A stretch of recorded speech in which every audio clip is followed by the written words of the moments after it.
There is a terrifying arrogance in the mind of a serial killer. It is a God complex, a delusional belief that they, and they alone, possess the divine authority to judge who is worthy of life and who deserves to be extinguished. Usually, when we profile these predators, we imagine men in their 30s or 40s, individuals with a lifetime of failures and simmering resentments that finally boil over into violence. We look for the drifter, the outcast, the man with a long criminal record. But what happens when the judge, jury, and executioner is a ghost in the machine? What happens when the monster stalking the streets isn't a hardened convict, but a boy who hasn't even finished high school? Welcome to Rio Brilhante. It is a small, quiet municipality in the state of Mato Grosso do Sul, Brazil. In 2008, it was the kind of place where neighbors knew each other's names, where doors were often left unlocked, and where the heat of the day settled into a slow, peaceful silence at night. It is not the backdrop you would expect for a horror story. But in the winter of that year, a darkness descended on this town that would shatter its sense of security forever. A darkness that wore a very young, very unsuspecting face. The nightmare began on July 2nd, 2008. The morning sun broke over a construction site, illuminating a scene that would haunt the first responders for the rest of their lives. The body of a man was discovered in an empty lot. This was Catalino Gardena. He was 33 years old, a local mason, known to enjoy a drink, known to be living his life quietly, but his death was anything but quiet. It was a statement. When the police arrived, they realized immediately that this was not a robbery gone wrong. It wasn't a drunken brawl that ended in tragedy. This was ritualistic. Catalino had been strangled. But it was what happened after the death that chilled the blood of the investigators. The killer had taken the time to pose the body. Catalino was left semi-nude. His arms were spread wide open, extended to their limits. His legs were brought together, with the ankles crossed one over the other. To anyone raised in a religious country like Brazil, the imagery was instant and undeniable. It was the pose of the crucifixion. The killer had turned this dirt lot into a perverse altar, and Catalino was his sacrifice. Panic began to ripple through Rio Brilhante. In a town of that size, rumors travel faster than official reports. People began to whisper about a maniac, a religious zealot, or perhaps a satanic cult operating in the shadows. The brutality was one thing, but the theatricality of the crime suggested something far worse: a killer who wanted to be seen. A killer who was sending a message. The police were baffled. There was no forensic evidence leading to a clear suspect, no fingerprints on the system that matched, no witnesses who saw a struggle. The killer had operated with a cold, clinical efficiency that suggested experience, or at least meticulous planning. They looked for enemies of Catalino. They looked for debts. They looked for lovers' quarrels. Meanwhile, the killer was close, much closer than anyone could have realized. He wasn't fleeing the state. He wasn't hiding in a bunker. He was walking the same streets, perhaps watching the police tape being put up, perhaps listening to the whispers in the local markets. This predator was Dyonathan Celestrino. At the time, he was only 16 years old. To the outside world, Dyonathan was a strange kid, maybe a bit of a loner. He was known in the neighborhood for his style. He dressed in black, painted his nails, and identified with the goth subculture. In a conservative, rural Brazilian town, this made him an oddity, someone people stared at but rarely engaged with. But being a goth teenager isn't a crime. Being different isn't a red flag for homicide. However, inside Dyonathan's mind, the gears were turning in a way that defied all logic and empathy. He didn't see himself as a teenager. He saw himself as an instrument of a higher power. He had developed a twisted internal moral code, a binary system of pure and impure. In his delusion, he believed he had been tasked with cleansing the world of those who did not follow the precepts of God, or, at least, his specific, warped interpretation of God. He wasn't killing for money. He wasn't killing out of sudden rage. He was killing because he believed he was right. He had looked at Catalino Gardena, a man who drank alcohol, a man who was homosexual, and Dyonathan, the 16-year-old boy, decided that Catalino had failed the test of life. He decided that Catalino was impure. The psychological weight of this is staggering. We are talking about a child, effectively, with the God complex of a seasoned psychopath. He viewed his neighbors not as human beings, but as subjects to be tested. And he was the examiner. After the murder of Catalino, a silence fell over the case. The police were working, but they were chasing shadows. They profiled an adult male, likely strong, likely with a history of violence. They never suspected that the person responsible was a neighbor, a student, a boy who legally couldn't even drive a car. This gap in the investigation, this blind spot created by the killer's age, gave Dyonathan confidence. It validated his narcissism. He had killed. He had posed his victim like Christ to mock their sins, and he had walked away. Untouched, the beast had tasted blood, and the terrifying reality was that his work was nowhere near finished. He was just getting started. The cross killer, as the media would soon brand him, was hunting again, and this time, he was looking for someone else to judge. The town of Rio Brilhante held its breath, unaware that the monster was living right next door. For almost 2 months, the town of Rio Brilhante existed in a state of suspended animation. The shock of Catalino Gardina's murder had begun to fade into a dull, lingering anxiety, the kind where people lock their doors but tell themselves that lightning doesn't strike twice. But serial killers do not operate on the logic of nature. They operate on the logic of addiction, and Dyonathan Celestrino was hungry again. On August 24, 2008, the illusion of safety was violently ripped away. The body of 22-year-old Leticia Neves de Oliveira was discovered. The scene was a carbon copy of the first. It was a tableau of horror that police recognized. Instantly, Leticia was found lying on a tombstone in the local cemetery, a setting so macabre it felt like something out of a bad slasher movie, but this was visceral and real. She was semi-nude, her clothes scattered, and there it was again, the signature. Her arms were stretched out to their breaking point, and her ankles were crossed. The symbolism was now undeniable. This wasn't just a murder, it was a sermon. By leaving her on a grave, posed like a religious icon, the killer was screaming his motive. He was judging the dead. Leticia was homosexual, and in the twisted binary morality of the killer, this marked her as a sinner worthy of salvation through death. With the discovery of the second body, the term serial killer was finally whispered by the authorities. The profile remained the same. They were looking for a fanatic, a physically imposing man capable of subduing adults, likely someone with a history of religious extremism. They had no idea they were hunting a boy who sat in a classroom during the day and played God at night. The terrifying reality of Dyonathan's modus operandi began to crystallize, though the police wouldn't understand the full scope of it until later. Dyonathan didn't just ambush his victims. He interviewed them. This is perhaps the most chilling aspect of the cross-killer case. He treated the interaction like a tribunal. He would approach his victims, often people on the fringes of society, people he deemed vulnerable, and he would subject them to a questionnaire. He asked them about their sexual history. He asked if they were virgins. He asked about their belief in God. He asked about their vices. If their answers didn't align with his rigorous, delusional standards of purity, he passed a sentence of death. It was a game of truth or die, but the victims never knew the rules until it was too late. He strangled them, not in a frenzy of passion, but with the cold detachment of an executioner carrying out a duty. He believed he was doing the Lord's work, cleaning the streets of Rio Brilhante one sinner at a time. As October rolled around, the tension in the town was palpable. Parents kept their children inside. The nightlife evaporated.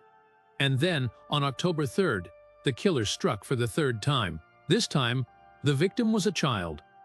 Gleice Kelly da Silva was only 13 years old. She was found near a construction site, her body subjected to the same ritualistic indignity. Arms open, ankles crossed, the murder of a 13-year-old girl shattered whatever resolve the local police had left. The brutality of killing a child, combined with the fact that Gleice was known to be a drug user, fit perfectly into the killer's pattern of targeting the impure. But the escalation was terrifying. If he was willing to kill a child, no one was safe. The investigation went into overdrive. The police were desperate. They flooded the streets, working anonymously, infiltrating schools and local hangouts. They sensed that the killer was arrogant, that he was watching them, and they were right. Dyonathan was not just watching, he was taunting. His narcissism, the defining trait of his psychopathy, would eventually be his undoing. In the age of the internet, even monsters leave digital footprints. While the physical evidence at the crime scenes was scarce, Dyonathan couldn't resist the urge to claim ownership of his work. He wanted credit. The breakthrough didn't come from a fingerprint or a DNA swab. It came from a social media platform that was huge in Brazil at the time, Orkut. Investigators monitoring the online activity of the victims noticed something disturbing on the profile page of the latest victim, 13-year-old Gleese Kelly. Amidst the messages of grief and condolences from friends and family, there was a message that stood out. It was dark, cryptic, and malicious. The user handle was DogHell666. It was a digital breadcrumb that shone like a beacon in the dark. The police immediately subpoenaed the records for the account. They traced the IP address, expecting it to lead them to a basement, a warehouse, or the home of a known felon. Instead, the digital trail led them right back to a modest house in their own neighborhood. It led them to the home of the strange, goth teenager who lived next door to the first victim, Catalino Gardena. On a quiet morning in October, the police executed a search warrant at the residence of Dyonathan Celestrino. They didn't know what to expect when they entered his bedroom. The air was sucked out of the room. It wasn't just a teenager's messy room. It was a shrine to his madness. Inside, they found the physical trophies of his kills. There were personal items belonging to Laetitia and Gleese, trinkets he had taken as souvenirs to relive the moments of power. They found a knife, likely used to threaten or control the victims, but the most damning piece of evidence was a piece of paper. It was a handwritten list. On it, Dyonathan had scrawled the names of his victims and the dates of their executions. It was a ledger of death, kept with the casualness of a homework assignment. The police stood in that room, surrounded by posters and dark imagery, realizing that the monster they had been hunting, the terrifying cross-killer who had held the entire state of Mato Grosso do Sul in fear, was a 16-year-old boy. The disconnect between the savagery of the crimes and the youth of the perpetrator was almost impossible to process. They had their man, but the capture would only unveil a deeper, more disturbing layer of the human psyche. The game was over, but the questions were just beginning.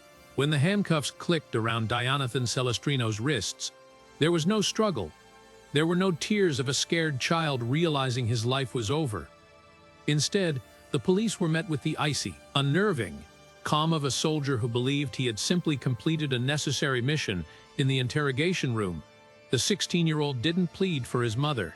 He didn't ask for a lawyer. He lectured the detectives with a terrifying degree of articulation. He explained that he wasn't a murderer in the traditional sense. He was a sanitizer. He claimed that his victims were unclean, that they had failed the moral tests he administered, and that by killing them, he was doing society and God a favor. He spoke of the voices he heard, voices that commanded him to purge the wicked. To the hardened investigators sitting across from him, it was like looking into a void. They weren't talking to a rebellious teenager. They were talking to a fully formed psychopath who just happened to be in the body of a boy, but catching the cross-killer was only the beginning of a legal and ethical nightmare that continues to this day. In the United States, a crime of this magnitude, 3 counts of first-degree murder with ritualistic elements, would likely result in the juvenile being tried as an adult, facing life without parole, or at least a sentence stretching decades into the future. But Dyonathan committed these crimes in Brazil, and under Brazilian law, a minor cannot be criminally charged in the same way an adult is. They are not imprisoned. They are subject to socio-educational measures, and the maximum duration for this confinement, regardless of the severity of the crime, is 3 years, or until the offender turns 21. This created a ticking time bomb. Dyonathan was sent to a juvenile detention unit, but everyone involved, the police, the psychiatrists, The families of the victims knew that 3 years was an insult to the memory of the dead. It was a band-aid on a bullet wound. As the years ticked by, Dyonathan grew from a teenager into a young man. But his mindset didn't evolve. Psychiatric evaluations were conducted periodically, and the results were always the same. Dyonathan Celestrino possessed a severe, chronic, antisocial personality disorder. He was devoid of empathy, prone to violent outbursts, and completely unrepentant. The doctors were unanimous in their conclusion. If this man is released back into society, he will kill again. It wasn't a possibility, it was a guarantee. The crisis reached its boiling point in 2013. Dyonathan was approaching his 21st birthday. By law, the state had no choice but to open the doors and let him walk free. He had served his time as a minor. His debt, legally speaking, was paid. But the judiciary was paralyzed by the reality of what that release meant. It meant unleashing a serial killer who had promised to continue his work. In a desperate, unprecedented move, a judge ordered that Dyonathan be kept in custody under a civil commitment, essentially locking him away not as a criminal, but as a patient who was a danger to himself and others. He was transferred to the health wing of the Penal Institute of Campo Grande. He wasn't a prisoner, but he wasn't free. He was in legal limbo. And then, the system failed. In March of 2013, amidst the confusion of his legal status, the unthinkable happened. The cross-killer disappeared. He didn't break out with explosives or a gun. He simply exploited the lax security of a facility that wasn't designed for high-risk predators. He walked out. For weeks, the region was gripped by panic once again. The monster was loose. Rumors flew that he was hunting again, that he was coming back to Rio Brilhante to finish what he started. Dyonathan had fled south, crossing the porous border into Paraguay. He managed to stay under the radar for nearly a month, living in a small hotel in the city of Orkut. He was trying to start over, perhaps trying to blend in, but his past was too heavy to carry. He was eventually recognized by a local who had seen the international news reports. The Paraguayan police moved in, arresting him at the hotel. He was deported back to Brazil, not as a conquering villain, but as a problem that no one knew how to solve. Today, Dyonathan Celestrino is in his 30s. He remains in that same legal gray area, housed in a psychiatric wing within the prison system. He is a man without a sentence, yet he can never leave. His existence is a series of endless days in a small cell, punctuated by violent episodes where he has attacked guards and attempted to incite riots. He refuses to wear the standard prison uniform, a small but defiant reminder that he does not accept the state's authority over him. He spends his time reading, studying, and reportedly, waiting. The story of the Maníaco da Cruz is a chilling reminder of the limits of justice. It challenges our understanding of evil. We want to believe that monsters are made, that they are the product of abuse or trauma, because that gives us a way to explain them. But Dyonathan challenges that comfort. He suggests that sometimes the wiring is just crossed. Sometimes a boy looks at a neighbor and doesn't see a human being, but a sacrifice waiting to be offered. Catalino Gardena, Leticia Neves de Oliveira, and Glicis Kelly da Silva are gone, their lives stolen by a self-appointed judge of morality. And somewhere in a concrete cell in Mato Grosso do Sul, the man who took them sits with his arms likely crossed, convinced that he is the only sane person in a world gone mad. The cross-killer may be locked away, but the questions he left behind about how we handle the monsters among us who are, technically, children remain terrifyingly unanswered.